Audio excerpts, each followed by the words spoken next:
Assalamu alaikum wa rahmatullahi wa barakatuh. So today's going to be an interesting class, inshallah ta'ala, hopefully for you guys. We've spent a good length of the course, more than half of the course, dealing mainly with how to give da'wah to Jews and Christians. But today we're going to focus mainly on atheism, and we're going to use a two-prong approach. We're going to basically try to prove using just logic that Allah Azza wa Jalla exists, and then we're going to get a little bit into some ayat or some, in this case, historical signs to prove that Allah had knowledge that was beyond what historians had at the time of revelation. And then when we go into the next 2 weeks, we're going to get more into more scientific ayat, and we're also going to discuss today logical fallacies. Because a lot of times in the da'wah, it could be in street da'wah, but it could also be in, like, for example, in politics. It could be if you're being cornered by somebody in the media, and they're asking you questions, and they're very triggered questions, and they're trying to corner you in one specific spot. You need to know about logical fallacies, because if you can point them out, you can very quickly dismiss illogical arguments that are being presented towards you. And you're also going to be doing the recipient a favor, because a lot of times Christians, they fall into a lot of logical fallacies, which means just logical incoherence. What they said doesn't make rational sense. When you point this out to a Christian, you will help them to focus more on making the debate based on logic. And by the way, if you set that as a condition in the debate or the discussion, you will win every time. It's just a question of will they be willing to accept that or not. If you're discussing with somebody who doesn't think logic or rationality should be a basis for evidence, then you're going to obviously have a very hard time with this person. But as far as from using rational and logical evidences, then we can prove very easily that Islam is a very empirical, or we can even say perfectly empirical religion. Science prides themselves on what they call the empirical method, which is observational method. That means you can look at things within the environment and you can say, based on atmospheric temperature, based on the results in the lab, based on something tangible that we can sense with the five senses, this is how we determine what is fact versus fiction. So Islam is filled with scientific ayat that give us observational evidences that are beyond the shadow of a doubt. When you know you have over 1,000 established scientific facts in the ayats of the Quran, and it's 1,000 plus. We don't know exactly how many there could be. But when you have 1,000, is there any room for margin of error?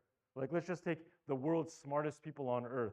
I don't even know what their names are, but let's just say somebody who has, like, say, around 200 IQ. Let's say they guessed 5 scientific phenomenon in their life. You would say, wow, like you must have had at least some skill involved. But it's going to get to a certain point that it's just going to be beyond the ability of a human being. So where is that? Is that 5, 10? Definitely if we get to 100, there's no way a human being is going to prophesize 100 scientific proofs beyond their time, beyond their asr, beyond their era, and get them all accurate. Nobody's ever done this in history other than prophets. So for example, if you look at Nostradamus, he's made numerous mistakes. He was an alleged person who could tell the future or whatever, but his book is filled with mistakes. While as in the case of the Prophet ﷺ, everything he brought was haqq. Everything in the Quran is haqq, and everything that is in the mutawatir and sahih hadith is haqq. So when you have so many prophecies, it's beyond the shadow of a doubt. So any logical person who sees this and who's sincere will know for a fact that if you compare this, another thing that I like to mention to people that I'm discussing is there any other option? Look towards any other religion. What will you find?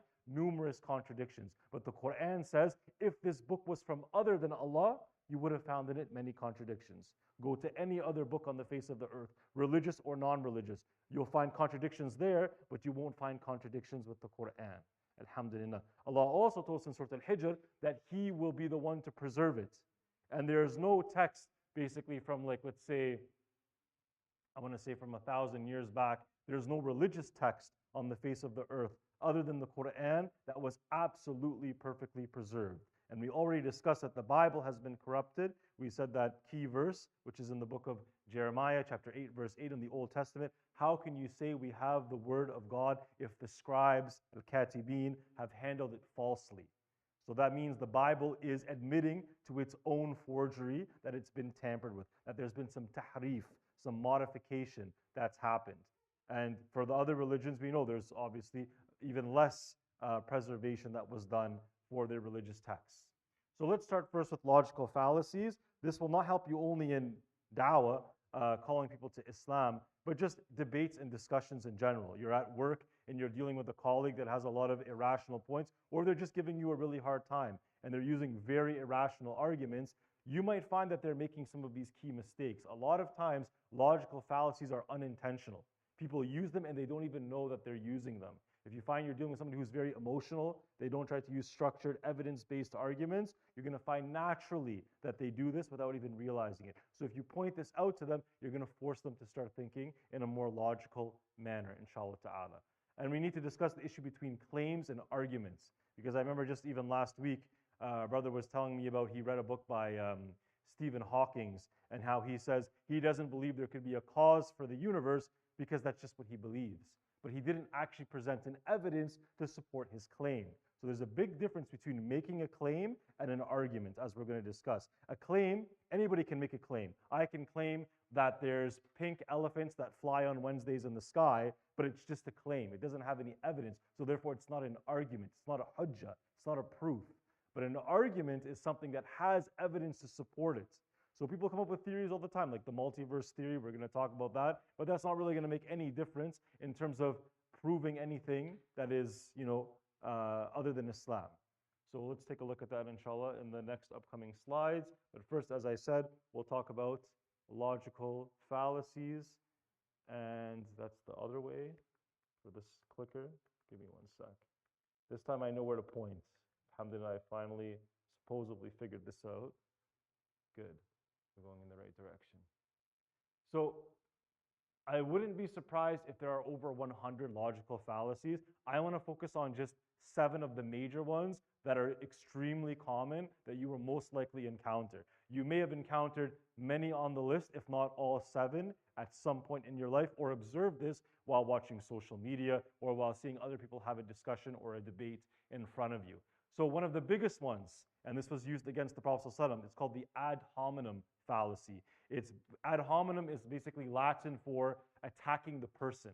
So when you attack a person's character rather than the actual evidences that they're bringing, this is an ad hominem. So what do they say about the Prophet ﷺ? They claimed he was a sahir, they claimed he was a magician, they claimed he was majnoon, they claimed that he had gone mad, and they claimed that he was a, what's the other word?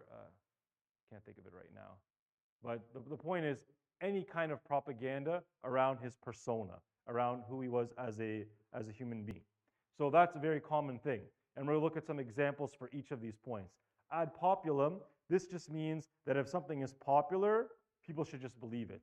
So for the longest time, people used to say that like 5G networks, they're going to cause like genetic damage to your body, and all this radiation is going to cause you to like mutate and possibly die. By the way, we actually have 5G towers all over the place right now. It's currently hooked up to my Rogers network with my phone right now. I'm still here. I didn't grow a third arm, or I'm still pretty normal, I would say, overall. So just because something is popular doesn't mean it's true.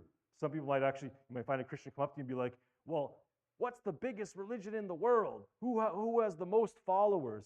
Having the most followers doesn't mean that you're telling the truth, right? Atheism is on the rise. Does that mean that that's the truth? It's not a numbers game, right? So we need to remind people sometimes it has nothing to do with popularity.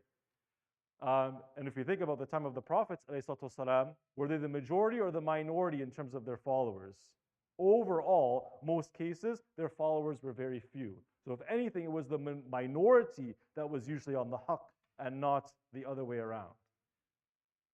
Straw man. This is when your opponent knows or doesn't know your argument, but they try to find some other weaker argument that's not your actual point and attack that instead. We'll look at examples soon for that, inshallah.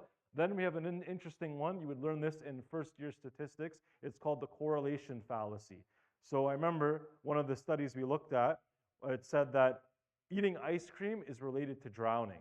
Now, it might be true that if you eat 1 tub or 2 tubs of ice cream, maybe you're so full, you fall asleep, you pass out because all the blood's going down from your head, and you end up drowning. But is it guaranteed that you eating ice cream will make you drown? Obviously not. Somebody could eat their stomach filled with ice cream, and nothing could happen to them in the water, right? Might have a stomach ache, but it doesn't mean that they're going to drown. So correlation does not equal causation. That's like a very, golden slogan that you would find in a statistics class.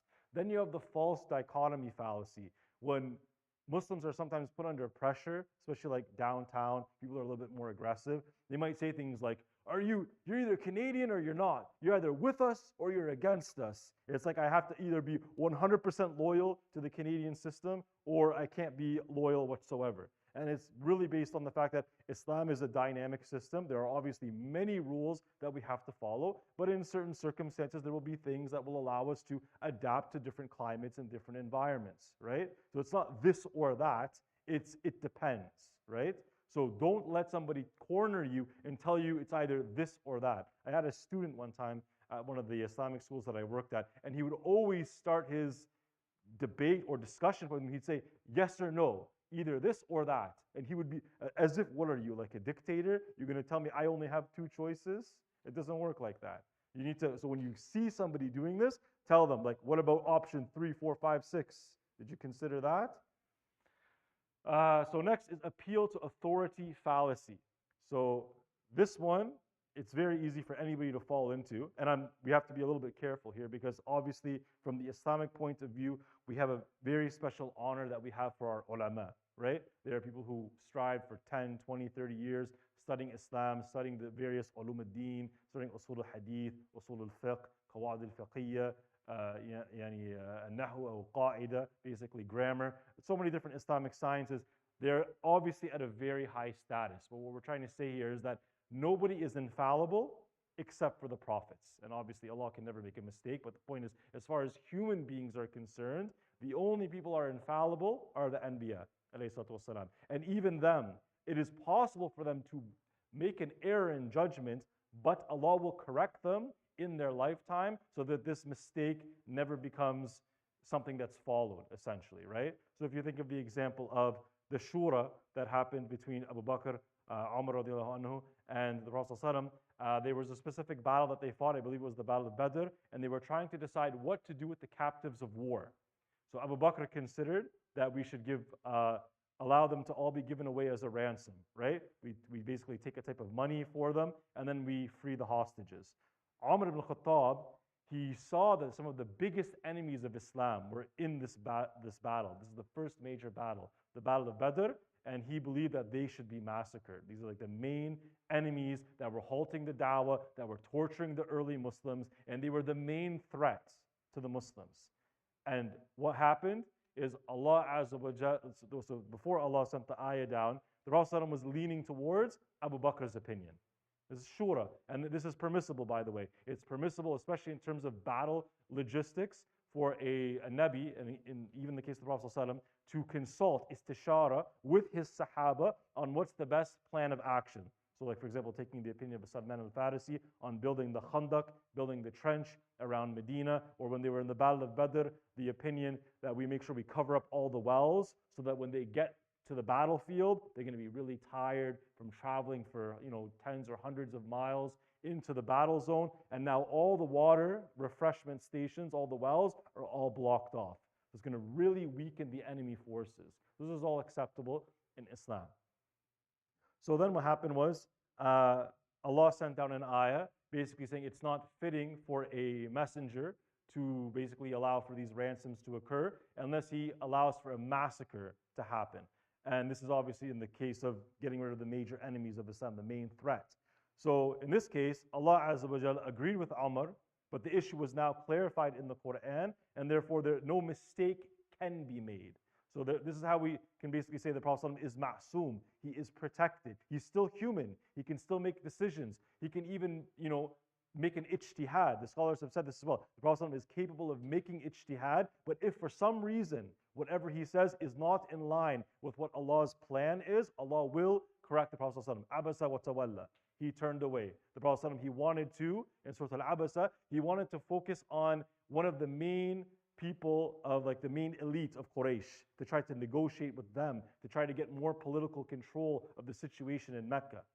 But Allah knew that this person was insincere, meaning the rich dignitary, the guy from Quraysh that the Prophet wanted to speak to, and he told him to focus on this blind man who was actually seeking the guidance. And this is an important lesson for us to know as well, which is that when people want the knowledge, we don't hold back.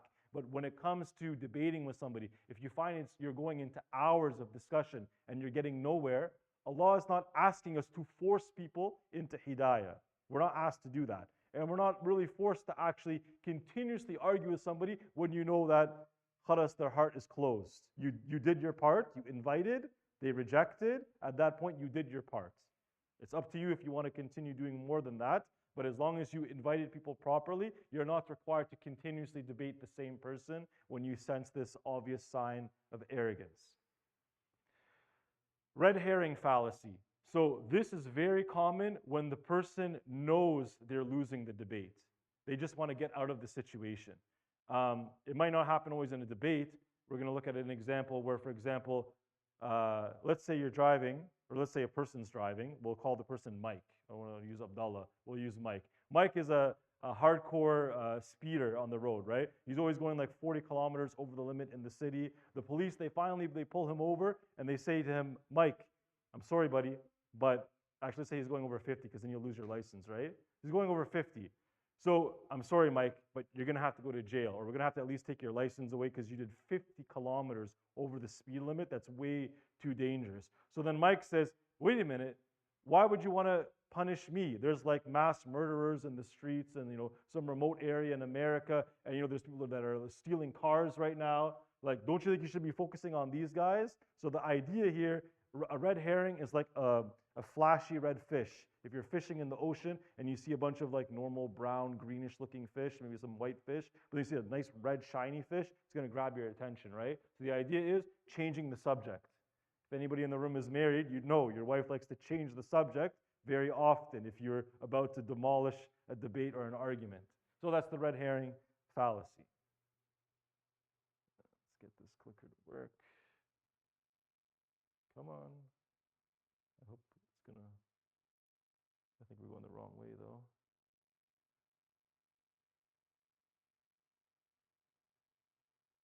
So, ad hominem.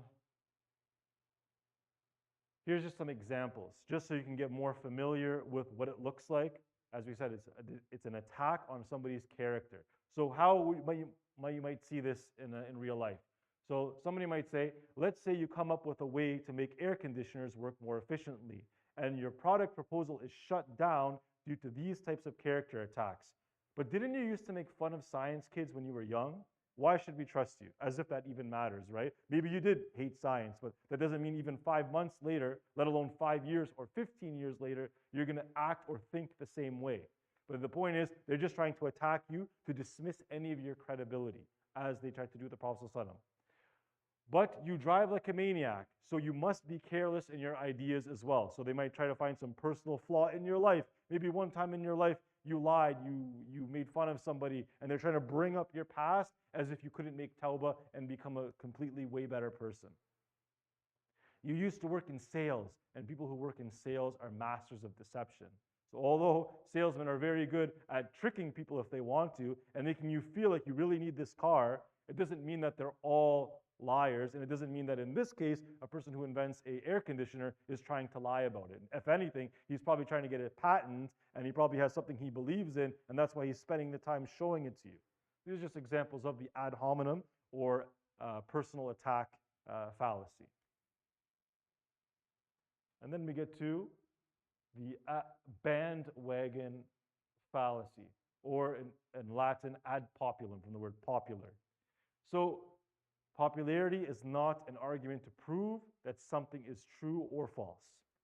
While most of us expect to see bandwagon arguments in advertising, for example, 3 out of 4 people think that X brand of toothpaste cleans the best. Obviously, that has nothing to do with if the stuff even works or not. I remember there was actually, I kept seeing this thing on YouTube. It kept saying, buy Alpha Brain because Joe Rogan says it works. And Joe Rogan happens to be some famous UFC commentator. And it's like, that's great that Joe Rogan thinks that, but what about the rest of the human population? Not to mention that Joe Rogan's not a scientist. Joe Rogan is just a guy who is like basically like not a referee, but like a radio announcer guy for like watching like mixed martial art fighting. So what does he have to do with knowing if a supplement, Alpha Brain, is going to make your brain work better or not, right? So this idea of just using something, just because somebody popular or especially a large number of people think that something works, that doesn't prove anything. Strawman fallacy. Still got to do kung fu with this clicker. All right. So this is very common. This is one of the most common. Some might argue this is the most common, maybe after ad hominem.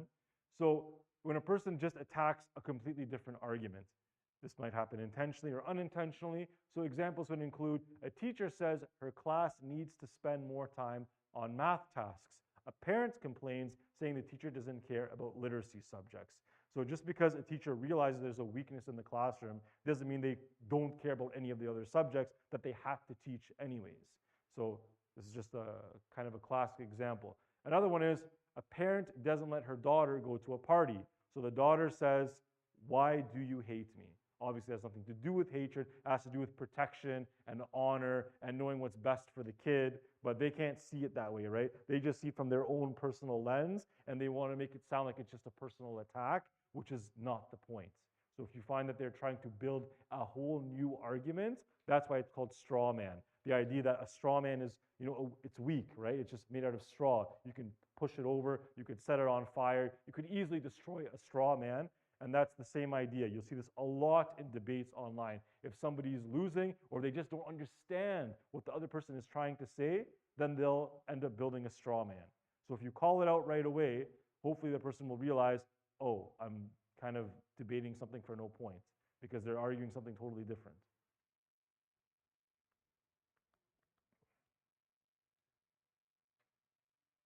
Just trying to get this to work. Supposed to bring it. Oh, I guess a little bit more back.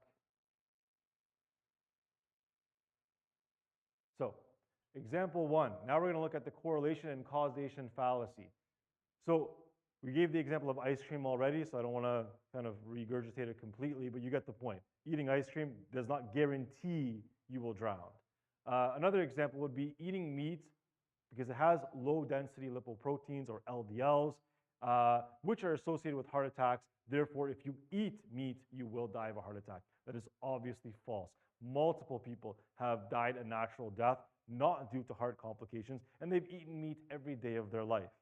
So it's not that simple. And most of the stuff, by the way, when it comes to science, when they say this could cause cancer, blah, blah, blah, maybe it's like a 5% chance, could be a 10% chance, could be multiple factors. Normally when you do scientific research, you're supposed to try to isolate for all variables. That's incredibly difficult to do.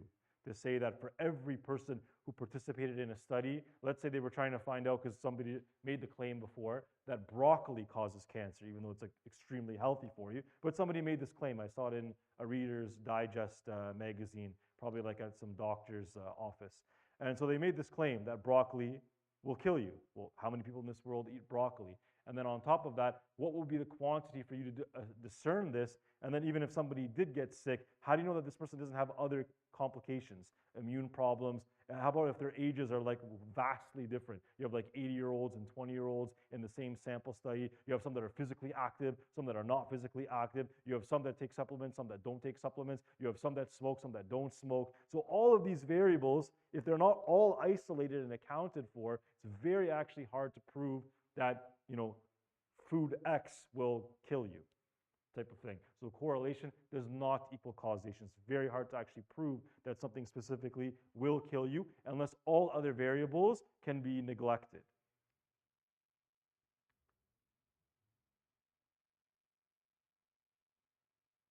Come on. Sorry, I'm just trying. So getting a response. That's good. All right, false dichotomy. So somebody might say to you, you only have two options. So some examples would be either you drop out of your undergrad university program in health sciences. If you're from like an Arab or Desi background, either doctor or muhandis, either doctor or engineer. There's no other option. You could tell them, actually, if we go look at all the faculties, we're going to find maybe like 300 different degrees we can choose from, right? So there are other options available, but you need to maybe point that out to some people. If the government tells you you're either with us or against us, we discussed this one already. If somebody says, you know, you don't support our values, what values?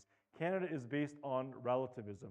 Democracy, or demokratis, the Greek word for power of the people, these laws are changing like almost every day in this country. And it's based on debates of people with various opinions. And from era to era, the opinions keep changing. So, and even the people in Congress right now are not in full agreement of the stuff they're debating on. That's why they argue with each other in the first place. So there's actually almost no consensus whatsoever on what is actually morally right or wrong based on this secular system. So for somebody to say you're either with us or against this, you can remind them, even the parliament itself, they're not in agreement amongst each other.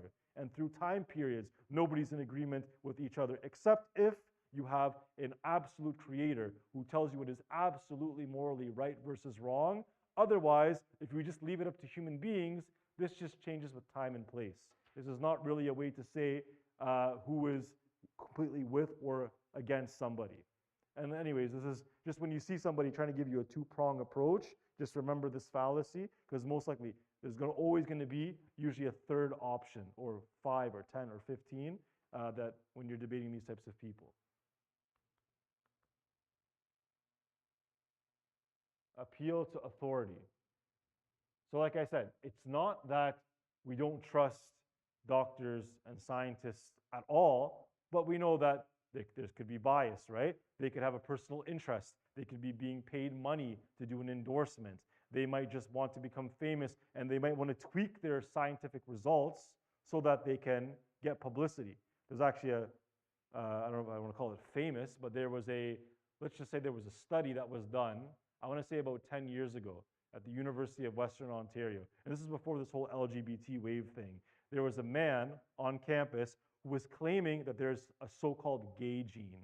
And then they did a little bit of scrutiny. They looked into this guy, his so-called research, and what they actually found out was that the guy himself was gay, and he was just trying to make up some kind of a scientific study to validate the feelings that he had.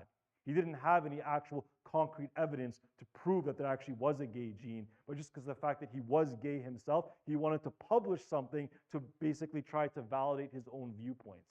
So this is obviously a very selfish and extremely biased form of thinking, and this is definitely a type of authority fallacy. So just because somebody wears a lab coat doesn't mean that they can't make a mistake if they're a scientist or they work in a laboratory, and especially if there's money on the table. If it's like you see some random celebrity show up on an ad and they're like, try this shampoo and all your hair will grow back in like 30 seconds, or they won't say like that, like within 30 days. And you see Brad Pitt there, and you already know that the guy has hair to begin with, and then you know something's up, right? Because like, how would he be able to know if this is going to bring back all your hair when the guy doesn't even suffer from, significant hair loss? He's just only there because he's famous. So if somebody's considered an authority figure, or just somebody that people are like, oh wow, this guy must be somebody special, this is the appeal to authority fallacy. So unless we're talking about profits amongst human beings, you can't really say anybody else is ma'soom from mankind. And there's a bunch of examples here. Try Dentifresh Ultra White toothpaste. 9 out of 10 dentists recommend it. They usually don't even tell you who those 9 out of 10 dentists are. And then what about all the other millions of dentists that exist? And then where's the proof of this? And then according to scientists, the 5G networks, we discussed that already. And then we got Brad Pitt, but instead of the example of hair loss, just vitamins, just because Brad Pitt said so. These are the greatest vitamins ever. How does he know? I don't know. He's not a scientist even to begin with, but he's famous, so therefore we're dealing with an authority fallacy.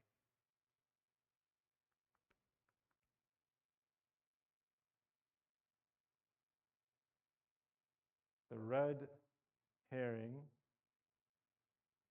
fallacy. So we gave the example of the police officer already. You commit a small crime, or not you, Mike, he was speeding on the road, and then he was just reminding the police officer of the mass murderers and the grand theft auto thieves that are out on the streets right now. So just trying to distract the person to focus on something else. Not necessarily really building another argument, just some distracting point to not focus on the original point that was being made by the other person in the discussion. In politics, a journalist, so it says, you are watching a political debate, and the moderator asks one of the candidates the following question. In the recent past, there have been multiple corruption issues in the local government. How do you plan to combat corruption? I want you to just imagine Justin Trudeau now, because this is almost exactly what he would do in this situation.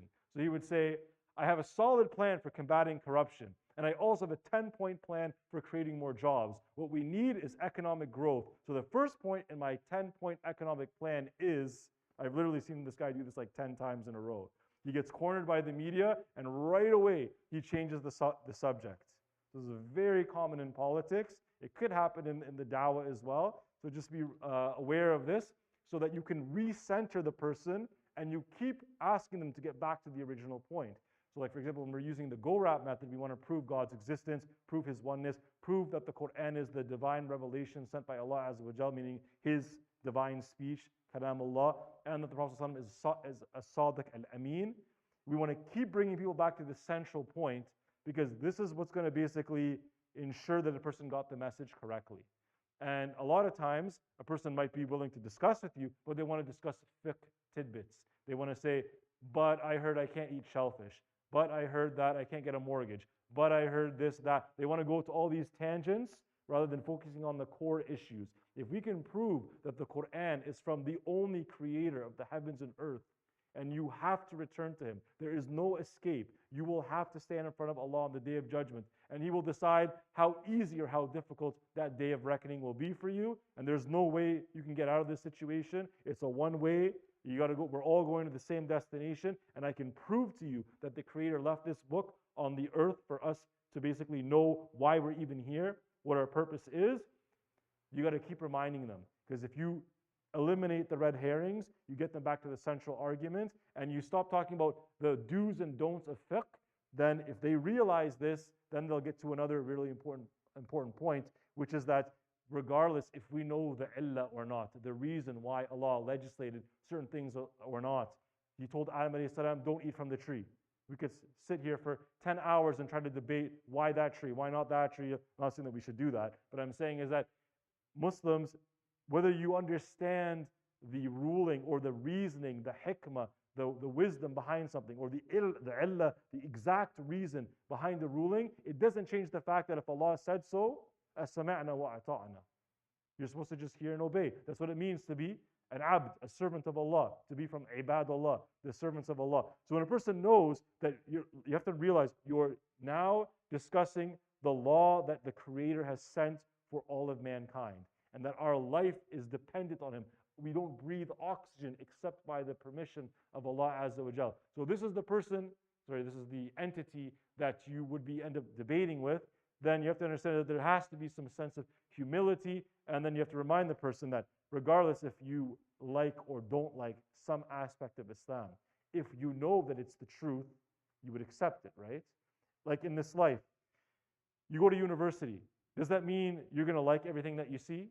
No. Does it mean that you're going to enjoy studying for every test, every examination, every homework assignment that you're given? No. Does it mean that you're going to enjoy reading 40 or 80 pages a week for each subject? No. But there are difficulties that come along with the struggle to success. But you accept them. In order for you to live in this country, there are certain rules you have to follow. You can't run every red light because you're guaranteed, almost guaranteed, to get into an accident, at some point. So you can't just live your whole life not following any rules. And so even it's not about what you like or don't like sometimes. You just have to realize that if there's something has to be done a certain way, you're just going to have to deal with it. You're just going to have to be able to accept that some things will not be exactly the way you want it, especially if we're talking about the relationship between a master and his servant, the Lord and His creation.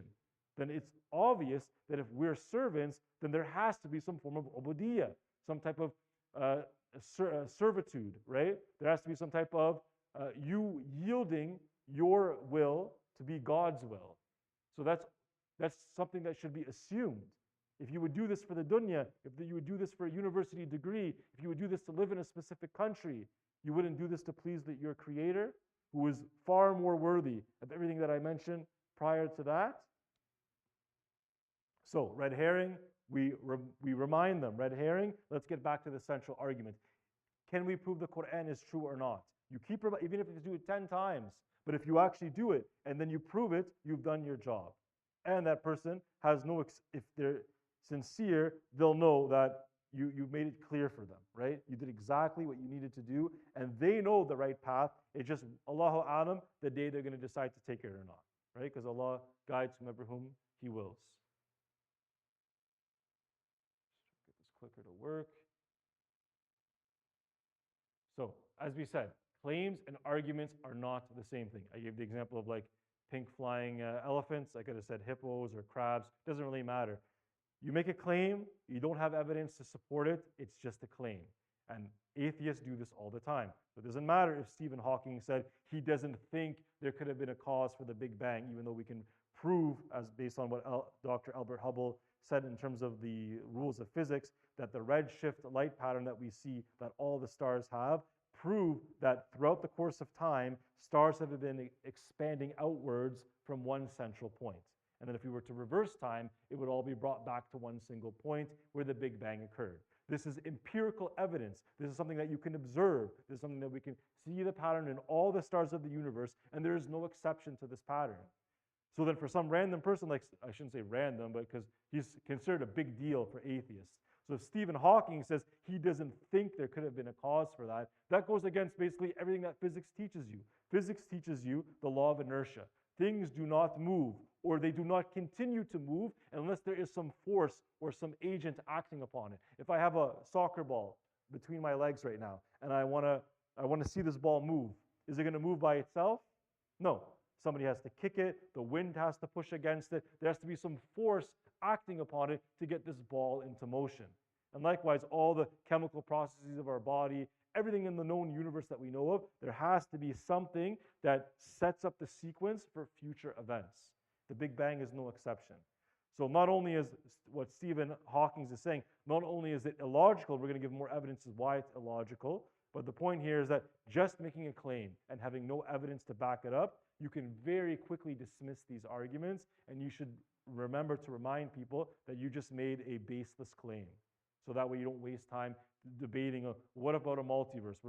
It's coming up in one of the slides. It really doesn't make a difference. Whether there's one universe or many universes, it doesn't change the grand scheme of what's our purpose in life. Like if somebody said, do aliens exist or not? And obviously the scholars have actually debated this, and they said that Alhamdulillahi Rabbil Alameen, Alameen, classical tafsir would mean Alam al-Ins wa Alam al-Jinn, the realm or the world of mankind and the realm of the jinn. Some might also say Alam al-Malaika, the world of the Malaika. But the point is, regardless if we're talking about this, the Alam al-Shahada, like this world, the visible world, or the Alam al-Ghaib, the unseen world, it doesn't really matter if there's more creatures or not. So whether aliens exist or don't doesn't change our purpose. وَمَا خَلَقْتَ الْجِنَّ وَالْإِنسَ إِلَّا لِيَعْبُدُونَ. We still have to worship Allah, whether there's one alien, no aliens, 5,000 aliens, one universe, many universes, it really doesn't change anything. So it's almost like a straw man / red herring, but just realize that claims without evidences are not arguments, and they cannot therefore be used as a proof to establish anything. You can see here the issue of the radiation of cell phones. We gave that example before. It says here, do you see people dropping like flies because of the 5 local radio station towers? So we've all been exposed to radiation like before we were even born. When you were inside of the womb of your mother as a little embryo, the radio waves, they can penetrate through walls of concrete, and that's why we can find, if I don't use the radio anymore, but if you were to use the FM transmitter in your car, you would probably even get reception from a radio tower in Kitchener or Waterloo, playing the news or whatever they play on their news, their radio channels. But that's how far radio waves can travel, and they can penetrate through multiple walls of solid concrete. So clearly we're still here. So the point is, just because somebody says it's dangerous doesn't mean that it is. If it was, we'd all be suffering right now, and we'd be able to prove this. So now we're going to try to prove that God exists using only mantak, using only logic. So we're going to start first with observation, because remember, science is all about observation, using the five senses. What we can see around us, that's actually considered science. If there's not something that you can tangibly touch, they don't call it part of the scientific method, right? We're going to use the scientific method to prove that God exists. And we're going to discuss the issue how everything in this universe that's makhluk, that's created, is limited and is dependent. And so we're going to talk about that in a little bit. And then how everything that has a beginning must have a cause. So the soccer ball, it had a beginning. The fact that it exists, the fact that it's created, something had to come before it to synthesize all the panels on the soccer ball to make sure that it has all the right colors and that it's all stitched together properly and has the right amount of air inside of the soccer ball so it can be called a soccer ball and work like a soccer ball.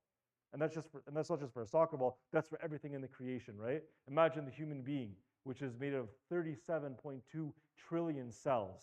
Our body is made of that many cells, and these cells are of different types and tissues. You have nerve tissue, you have brain tissue, you have cardiac tissue, you have muscular tissue, you have different types of muscular tissue, you have cardiac tissue, you have smooth tissue around the organs, you have skeletal tissue around the bones, so you can actually move your limbs to be able to lift things and to be able to push things around. So you have all these complex tissues and also different organs and organ systems. And all this stuff is working within this 37.2 trillion celled organism called the human being. And a lot of it is working without you even realizing it. Like you get a cut or a scrape on your arm, you don't have to actually think about healing yourself. Something is causing this all to occur. So when we see all this complexity, but you know that there's things that are causing this stuff to happen, then this basically says that, well, then what came before that and what came before that? They say that there was the first cell that ever existed in the world, they say that like it had at the same time a fully enclosed endoplasmic reticulum, and it had not necessarily a nucleus, it had mitochondria, it had a cell wall, it had a mitochondria, and it had a cytoplasm. How is it that randomly, all these constituent parts randomly could come together without any purpose? It doesn't make sense. But we know when things are done with purpose, then we see the intelligent design behind it. When you see a soccer ball, it's arranged in that way with that pattern, with that precise uniform stitching so that it can function like a soccer ball. When you see the complexity of the human body and you see all these systems working together, you know that due to the complexity, there's something else that came before it, that this doesn't just happen randomly. The cause must be unlimited. So if we go back from the very beginning, the Big Bang, if you say the Big Bang was caused by another universe, then we have to ask ourselves, then what made that universe? And what made that universe? It will be an infinite regression. So you will never actually solve the problem unless you have something at the very beginning of time, beyond time, that had no limitations, that could act independently, not be dependent on anything else. And that is the only logical explanation, actually, for how the universe came to be. Because now we know that atoms, protons, electrons, we can rearrange this stuff. We can even destroy individual atoms in this dunya. So if we know that you can actually literally destroy even the base units of matter, then there has to be something that comes before that that doesn't have this level of weakness, something that has no vulnerabilities, that explains where all this stuff came from. And the only logical explanation for that would have to be a God which is omnipotent, so he has no weaknesses whatsoever, and he has to be an awwal, he has to be first, he has to transcend time, there can be nothing before him. And we'll get into more details very soon, inshallah.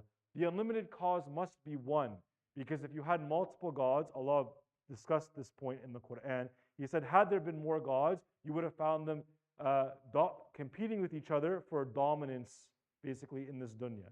But we don't see that. We don't see that one day the universe is ripping apart, and then you see like two different laws of thermodynamics and two different laws of gravity competing with each other, and then basically all the rules of science and physics changing on a day-to-day basis.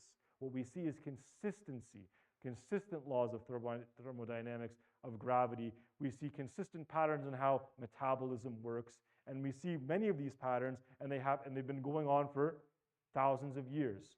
This shows us that there's one person in control. You know, if you just want to arrange your house for a party. Imagine just two people. The husband and the wife are arguing, where should we put the plates? Where should we put the food? Where should we arrange the chairs? And if one person doesn't have a little bit more control of the situation, if they're completely at the same level of all the decision that's being made, then there's going to be chaos, right? Because you're going to have two competing decisions being made at the same time. And likewise, if you were driving a car, maybe this is a better example, you're driving a car, if you had two steering wheels in the front, the driver's seat and the passenger seat, both steering wheels have the exact same amount of sensitivity and control over the wheels. And then you decide, you know what, you tell your best friend, let's go for a joyride and let's just do some driving, right? If both of you are completely independent of each other, you're making your own decisions, but you have equal strength, what's going to happen? For sure you're going to get into a car accident or the wheels are going to rip out in two different directions. So the point is that Allah is telling us the natural order in the universe that you see can only be possible due to one creator and not multiple creators.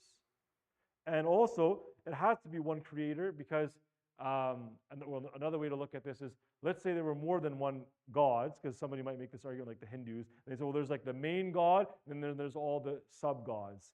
Even if you look at it from this paradigm, from the Islamic perspective, in order for something to be called a god, it has to tick all the boxes for being absolutely all-powerful and all-knowing, not like sub-powerful. So anything that's below the power of God can actually not be really considered a god anymore. Because if one thing can completely overpower the other, then whatever thing had the full power, Al-Qahar in this case, as one of the names of Allah Azza wa Jal, this is the true God that we're talking about here. Anything else that does not have full power, by definition, according to Islam, is not a true God.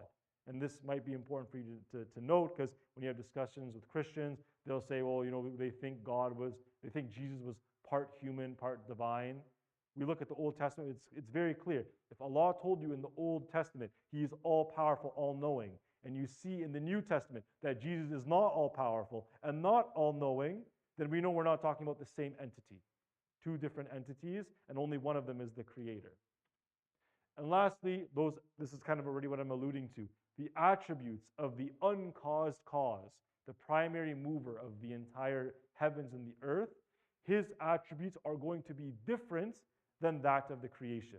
لَيْسَ كَمِثْلِهِ شَيْءٌ وَهُوَ السَّمِيعُ الْعَلِيمُ. That He is the all-hearing and He is the all-seeing, and that nothing is comparable to Him. And obviously Allah is Al-Qadir. He is the all-powerful. He cannot be overpowered by anything else, right? So these special attributes only belong to Allah. If it belonged to more than one entity, then we would have this problem of two gods trying to battle over the laws of the universe, which we don't see.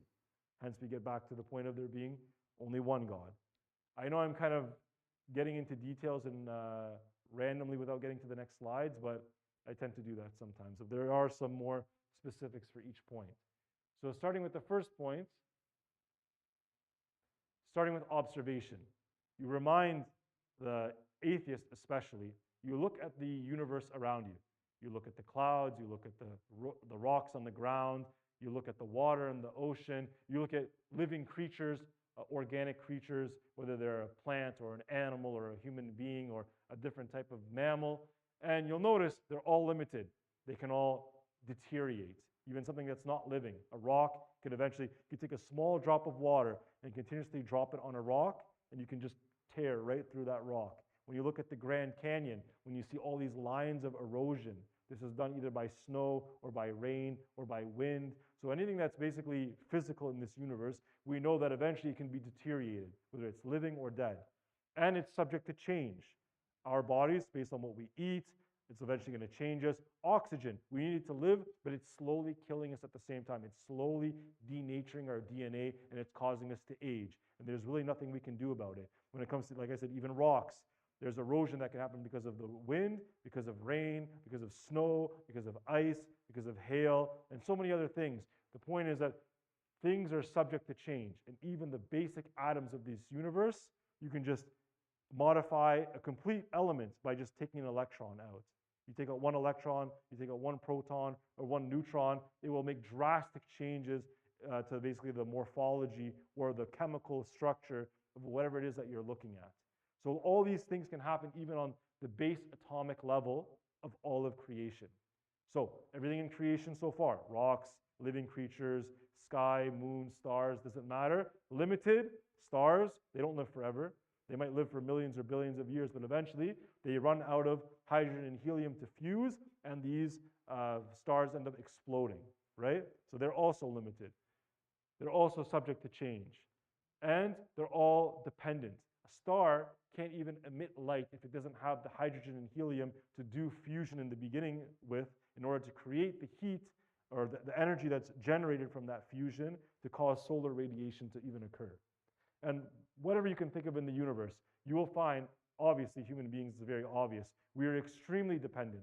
If we don't get enough macronutrients, we don't get enough proteins, carbohydrates, and fats, we can't exist. You have 0% body fat, you can't produce hormones, you die. If you have zero carbohydrates or other sources of food in your body that you can convert to carbohydrates, then you're going to die. And if you have zero protein in your body, then you can't remodel and create any of the tissues of your body, and you're going to die. And if you don't have oxygen, you're going to die. And if you don't have water, you're going to die. And it's just like so many things that you could do to get yourself killed. So the point is, the whole universe is dependent, even something as simple as a rock.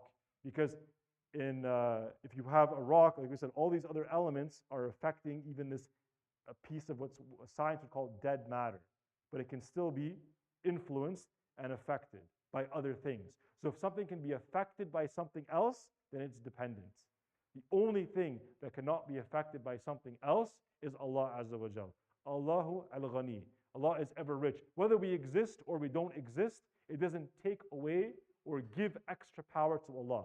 Allah's power is already infinite. Whether we all make dua to Him or none of us make dua to Him, it doesn't change His power in the least. This is how we say that Allah is truly independent, but everything else in creation, there is some level of dependency, there is some possibility for change, and there is some level of limitation for everything that is created. Anybody disagree at this point? Hopefully not.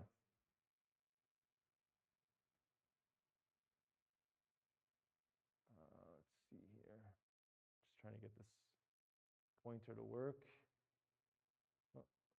So the issue of the multiverse. So Allah tells us in the Quran, or asks them, who originates the creation and resurrects it, and gives you provisions from the heavens and the earth? Is it another God besides Allah? Say, O Prophet, bring forth your proofs, if what you say is true. They make lots of claims. They'll say in Greek mythology, there's the god of the ocean. They'll say Poseidon. They'll say Zeus, god of the skies and lightning. They'll make all these claims, but they can't prove it. And they also they can't prove that something else created the universe. So making a claim doesn't mean you've proven anything.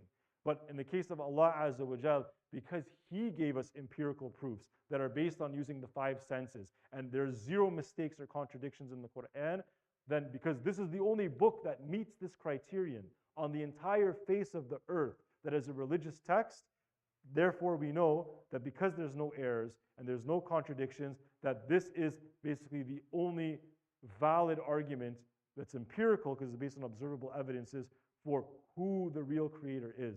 Because anybody else could say, they think this is God, they think that is God, right? But we have something that is scientific to prove to us that this is the God, that Allah is Al-Ilah, the one and only true God. And that this is a real argument based on evidences that are found in the ayat of the Quran, and that's why it's an argument and not just a claim. We said everything has depended on something else. I gave the example of a soccer ball. We could have used the water bottle. We could have used anything really, a car. Things don't move unless there's some kind of force acting upon them, right? So I think that's pretty straightforward. Cars don't move without gasoline. Soccer balls don't move without somebody kicking it and starting to change the inertia of it. Our bodies don't continue to work or function if we don't have something to fuel our metabolism, which is our own form of our engines of our body. And the issue of infinite regression. Doesn't matter if there's one universe, many universes. The best way to explain it to somebody is think of the domino analogy or the domino visual. Imagine a bunch of dominoes. The first domino is the Big Bang. All the other dominoes, everything that happened after that till the end of time. Will the first domino ever move unless something is acting upon it? Will it ever move? And the answer is no. And just like you can maybe use the gun analogy. If The Big Bang is like a gun. Does the gun fire the bullet without somebody pulling the trigger? Obviously not. So the same thing here is, in order to fix this problem of infinite regression, of going to infinity into the past, there has to be something that is before this sequence of events that is not itself dependent on the sequence. If you say it is dependent on the sequence, then you have to say what came before that and what came before that. You only fix this problem when you have a being that transcends time, that is all powerful, that could have influenced the entire sequence. If you say that something created God, which is a hadith about this actually, that shaitan will come to a person and will say, what came before God? You will get stuck in this problem. It would never fix itself unless you say there is one God that came before everything else. That is the only way you can actually logically solve this problem. You can try to see if you can find another way, but as far as I'm concerned, this is the only way you can do it.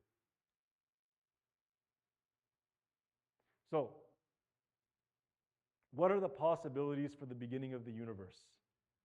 We said everything that has had a beginning.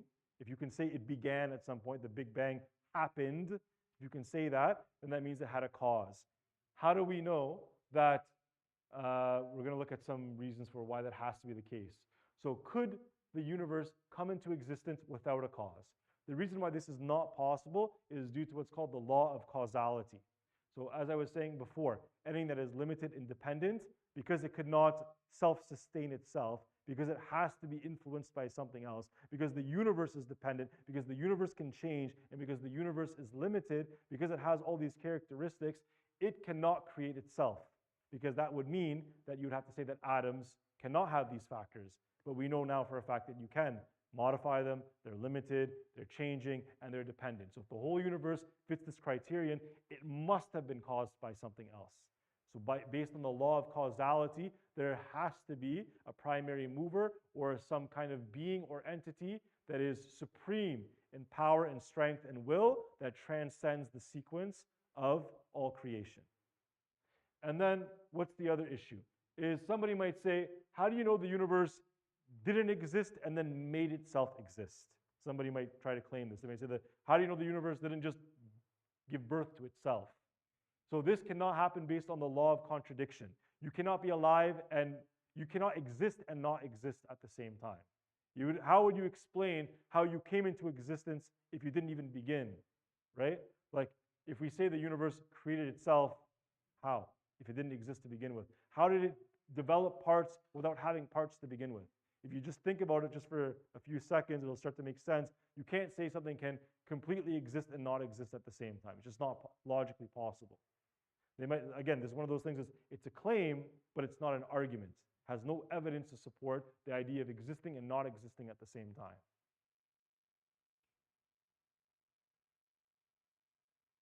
And now we get to the issue of why this creator has to have God's attributes, the way that we know Allah Azza wa Jal. Other people have gods that will not have all of these attributes, and that's why they wouldn't meet the criterion of a true supreme God who is fully independent, fully powerful, and fully transcends time. So what kind of characteristics are we talking about here? He is an awwal wal akhir. He is the first and the last. He exists before and after his creation. And eventually we know that Allah actually will destroy his creation and then bring it back again. The point is, Allah is not dependent on time, and he can create and destroy as he wills. He is both the zahir as well as batin. So he is both apparent and hidden. So he has these characteristics as well. And he is al-alim. He's the knower of all things. And we already gave this discussion before. Had there had been gods besides Allah Azza wa Jal to control the heavens and the earth, they would have surely have fallen apart. Clear is Allah, the Lord of the throne, of what they allege concerning him. So this is in Surah Al-Anbiya. So this whole argument of there being, what if there was multiple gods? Then they would have obviously tried to dominate one another. This is discussed in the chapter of the prophets. And then Surah Al-Ikhlas, some of the most basic fundamental tenets of what it means to be a true God is mentioned in one of the shortest surahs in the Quran. So Qul Huwallahu Ahad, he is uniquely, absolutely one, without any partners, and he is Allahu Samad. He is completely self-sufficient. He doesn't need anyone, doesn't need anything, isn't dependent on anyone or anything to make any decisions or to have power. So because he has this criterion, this is how you would get out of the problem of infinite regression. If there was any limitation, any dependency on anything else, then you'd have to say, well, you'd have to go that way. You know what I mean? So because Allah doesn't have any flaws, that's how he can transcend time, and that's how he can be before all the sequence of creation. So by now, using just logic, you should be able to prove to somebody. You can just give examples. Sun, stars, clouds, moons, earths, rocks, plants, animals, human beings, all limited, all subject to change, and all what's called dependent, right? They're not fully self-sufficient. And we know that because they're all limited things, we know that they began, right? Even like something as simple as rocks, like there has to be some kind of mineralization for all the carbon to come together to create the different types of rocks and gems and different types of coal that exist on the planet. This requires an assembly of parts. And that at some point this began, this occurred, which means there had to be something that came before that. And then we can explain to them that the cause of all causes, the uncaused cause, which we call Allah Azza wa Jal, had to be unlimited. Why does he have to be unlimited in his power and his knowledge and transcending time? Because it's the only way you get out of the infinite progression problem, of the infinite domino into the past issue. There has to be something to start the domino effect that's outside of the sequence. And then it has to be one creator, because then we have that's how we solve the codominance problem. Like the main idea is with the car. A car with two steering wheels, if two people had equal power, you're going to end up crashing the car, right? You're not going to have control and stability over the vehicle. So then what about the entire universe? If you have two forces that are equal, that can both control things at the same time, but they have their own wills, then that means they're going to be completely clashing, and there's going to be basically a war over the laws of physics. And you're going to see drastic changes which we don't see. And then lastly, whatever the creator is has to have the attributes that will ensure that he is all-powerful, all-knowing, all-seeing, transcendent of time, and completely independent. And we can see that based on verses like Surah Al-Ikhlas and other verses that mention Allah's Al-Asma al-Husna to show that he is the supreme being. And if anything else claims to be God, it would have to have the same components. But if somebody else was claiming that there's another God like Allah, then now we go to the next point. We've already proven God's existence and his oneness. Now we're going to show, like in the upcoming lessons, obviously, inshallah, that the Quran has 1,000 plus scientific ayat, that has no contradictions, it's been perfectly preserved, and no other religious text on the face of earth ascribing to other gods meets this criterion. So therefore now we have narrowed down the scope to only one possibility for what is the truth.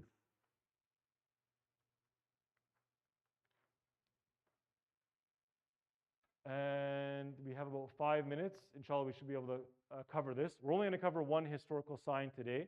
So the Quran has a very interesting distinction between Malik and Fir'aun. Malik means king, and during the time of Yusuf alayhi salam in the Quran, he referred to the king of his time as a Malik and not as a Fir'aun. If you go to the Bible and you read the story of Yusuf alayhi salam, you will see he's called a Fir'aun and not a Malik. But during the time of Musa alayhi salam, they both say Fir'aun. So the Quran is making a specific distinction only for the time of Yusuf alayhi salam, which is going to be important. Sorry, there's a quick question. Okay.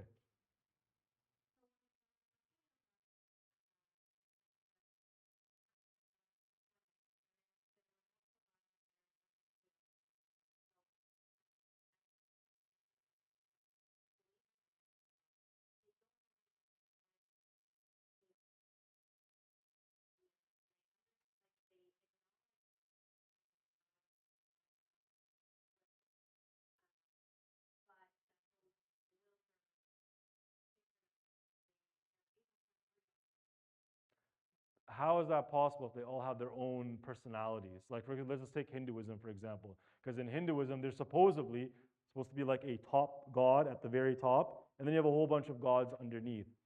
None of them actually claim that those gods underneath always agree with the top god. Like, they have their own wills. And then this is even more obvious in Greek mythology. You have gods, because it's called Greek mythology, which means it's literally made up. But the point is, they literally have wars over each other on who's going to dominate, and somebody's going to marry this god and then have kids with this god and kill this god's brother and sister. It's a whole mess, but it just shows you that there really isn't any co-equal will of all these different religions, of these multi-god theories. So it doesn't matter if we use Hinduism or if we use a different religion, for example, we will see that there's two distinct or multiple types of wills. Even in the case of Christianity, what did Jesus say according to the Bible? He said, "Oh, my Lord, let this cup pass from me," meaning the crucifixion, "not by my will, but by your will." And in the book of John, chapter 5, verse 30, it says that I myself can do nothing. I seek only to please the one who sent me. That's two different people, two different personalities. And then if Isa alayhi salam, we don't believe he died on a cross, because وَمَا قَتِلُوا وَمَا سَلِبُوا, but they claim he said, "Ilo Eloi sabachthani," my God, why have you forsaken me? Are you telling me that Jesus, who the Christians claim to be God, is arguing with himself on why he's on the cross, allegedly? It doesn't make any sense. You can see there's so many contradictions and clashes of wills. Ask a Hindu to prove that all their gods unanimously are all supposedly all having the same opinion on everything. I don't think they can actually prove this. They can claim it, but they can't prove it. So the issue with the, what's it called, Yusuf alayhi salam, calling his king a Malik and not a Fir'aun. We didn't know that, based on historical writings of the hieroglyphics, we didn't know there was a distinction between a Malik and a Fir'aun until 1799, which was 225 years ago.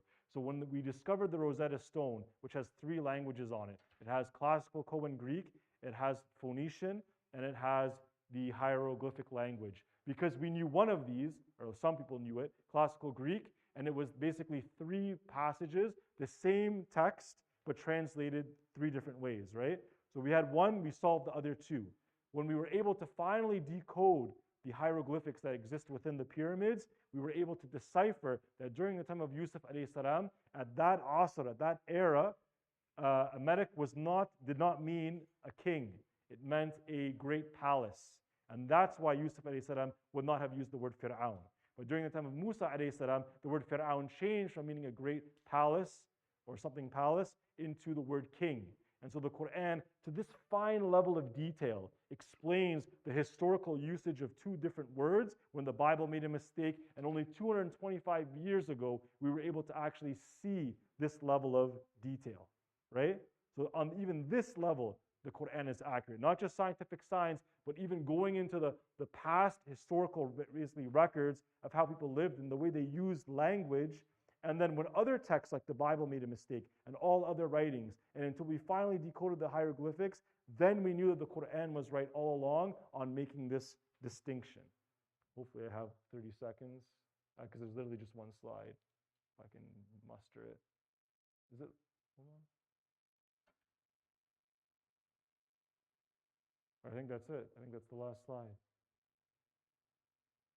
So, inshallah, hopefully you guys benefited from today. So what we learned today is we proved God's existence using only logic. We looked at 7 major logical fallacies that you will see in the da'wah, and also when you're discussing with people, especially in politics or when you're dealing with journalists, major things that they say that go against logic. And we also start to look at historical signs that prove that the Quran is miraculous and from Allah Azza wa Jal. In the next installment, we'll be looking at more historical miracles as well as scientific miracles, bi'idhnillah. And then eventually we'll be concluding the course with proving why Islam is its own supreme system in terms of justice and how it differs greatly from the secular system and why the secular system is obsolete. سبحانك اللهم وبحمدك أشهد أن لا إله إلا أنت أستغفرك وأتوب إليك. السلام عليكم ورحمة الله وبركاته. الله أكبر الله أكبر الله أكبر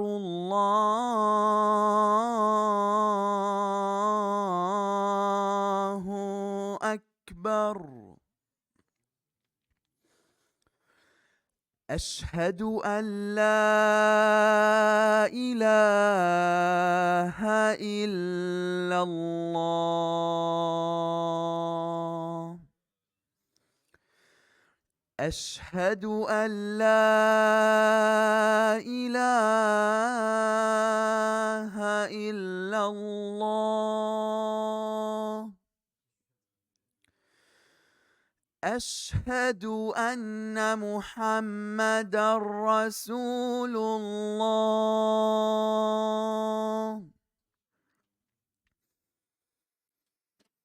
أشهد أن محمدًا رسول الله.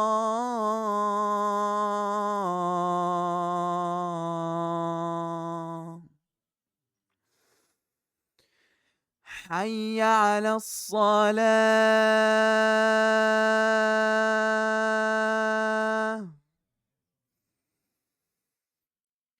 حي على الصلاة.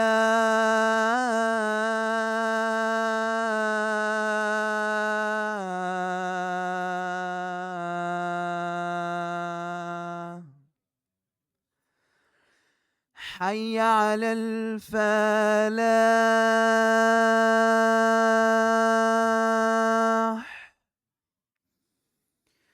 حي على الفلاح.